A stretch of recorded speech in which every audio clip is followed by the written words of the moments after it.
3-3 avec dans un coin de sa tête les Jeux Olympiques. Ouais, l'étude du jeu, hein, le basket sous toutes les formes, sous toutes les coutures. Il a envie d'être un étudiant du jeu. Warfi de Jong qui nous a bien étudié, qui nous a bien scouté, qui nous a bien fait mal. Sur ce quart de finale, Paris éliminé dès le premier match de cette deuxième journée. Évidemment, restez avec nous puisque la compétition enchaîne. On va avoir un face-à-face 100% américain. Princeton face à New York Harlem qui va se passer dans quelques instants. Là, on profite bien sûr des plus beaux highlights de ce match entre Paris et Utrecht.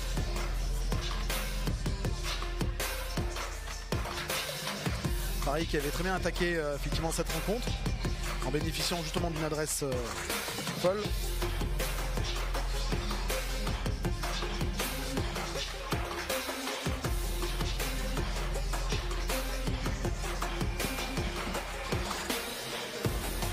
Après, il faut quand même remettre un petit peu ces résultats de Paris un petit peu en perspective parce que il faut bien se rappeler quand même que Paris a commencé à se lancer sur ce tour international depuis le mois de juin et arrivé déjà à être présent sur 2 masters au travers de celui d'Utrecht où ils ont été ultra performants et puis d'arriver à accrocher quand même un quart de finale ici à Paris, c'est quand même beau.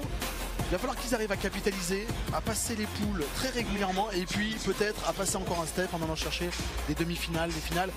Ils vont avoir 2 tournois qui vont se présenter bien. Ça va repartir. New York Harlem en position comme Princeton de se qualifier en demi-finale. Il n'y a plus que 2 points à mettre et ça pourrait être maintenant. Ça pourrait être maintenant. C'est incroyable. C'est incroyable. Brutus qui qualifie son équipe. Il fait le tour du carreau.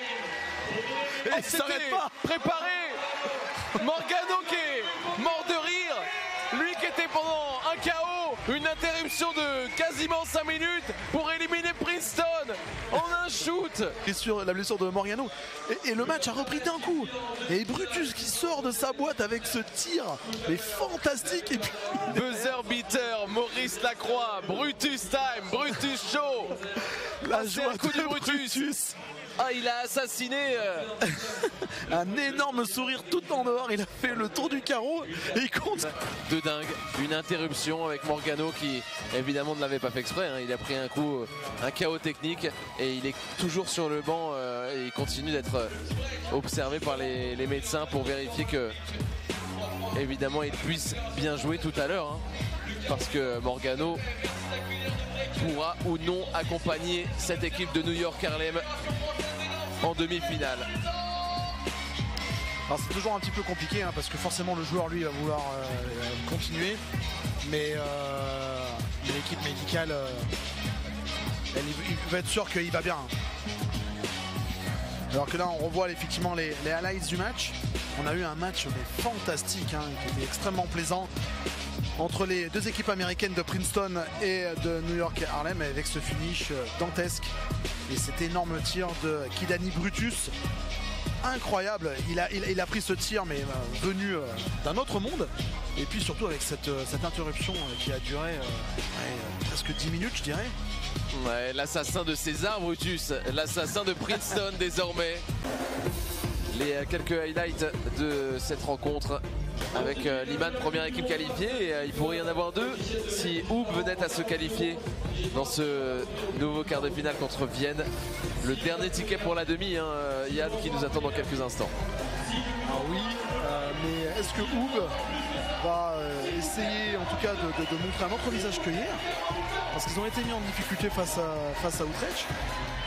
Il va falloir qu'effectivement Hub hausse son niveau de jeu s'ils veulent accéder à ces demi-finales, parce qu'ils vont affronter une très très belle équipe de Vienne.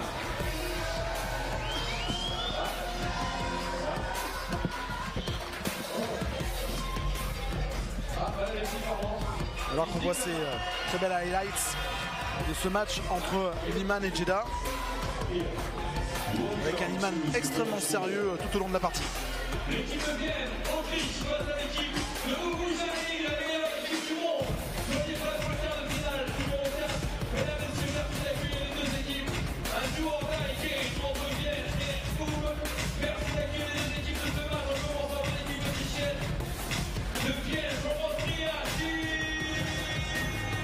Yann, ça va être un moment encore particulier pour Stefan Stojacic, hein. qui va affronter Liman. Liman, on le rappelle, alors pour ceux qui ne le savent pas, il a fondé l'équipe de Liman, Stefan Stojacic. Et puis il a gagné de nombreux titres avec eux. C'est peut-être son tournoi à lui. Il a dû passer par un quart de finale pour éliminer son frère et maintenant il va devoir éliminer l'équipe qu'il a construite. Ouais, tout à l'heure on parlait de Warty de Jong qui se relançait effectivement dans une autre carrière en 3-3. C'est un peu la même chose avec Stefan Stojacic. Il a quitté Liman pour pouvoir rejoindre ce projet avec Vienne, ce qui est absolument pas gagné à la base, et il est en train effectivement de réussir son projet.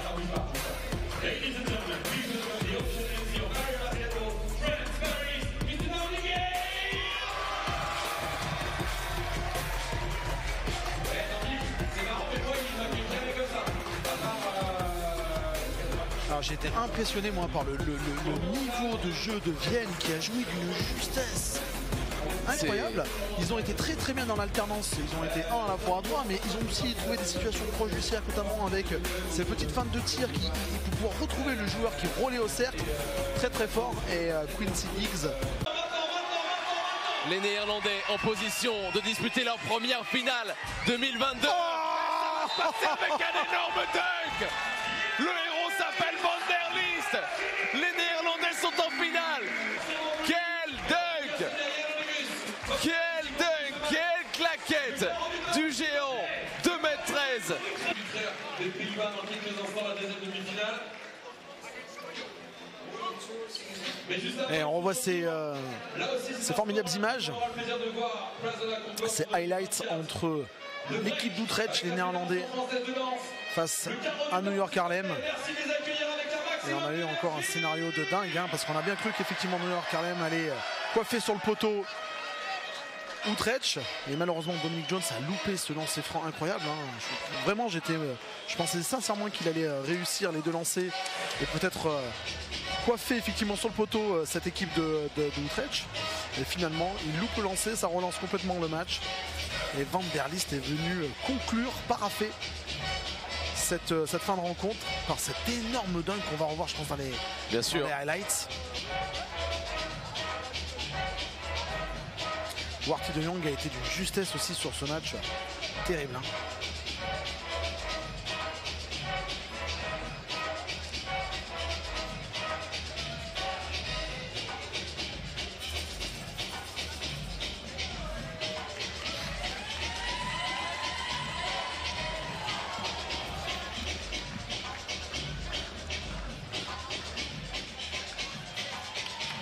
Voilà, on revoit un de ses premiers énormes tirs de Van der List.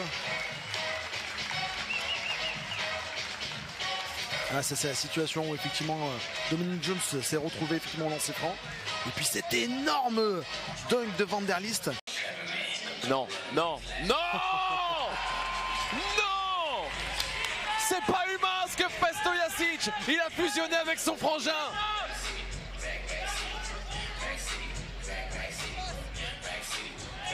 Mais regardez, mais il semble même pas fatigué. Il semble pas fatigué et il va créer la surprise peut-être de l'histoire. Stojacic est clairement dans la zone. Non, non, non, ouais. Radkov, il tient le duel. Kojic obligé de dégainer. Mais c'est fantastique ce qu'on voit. C'est un match épique. C'est un match épique. Et il y a des hommes énormes. Mais il pleut. Il y a des hommes énormes. Il pleut sur Paris. La capitale est inondée. L'intensité et les enchaînements qu'on voit sont pas en réussite. Au même endroit, Stojacic. Are you crazy? On était déboussolés par le niveau de ce joueur qui fait tourner, qui peut faire gagner avec un Autrichien. Incroyable histoire. L'histoire d'un Autrichien, d'un Américain, d'un Serbe qui sort, deux équipes serbes annoncées imbattables. Oub, Liman, au revoir. Monsieur Plus quand même. Cette équipe vient de sortir à la fois la meilleure équipe du monde et la deuxième meilleure équipe du monde.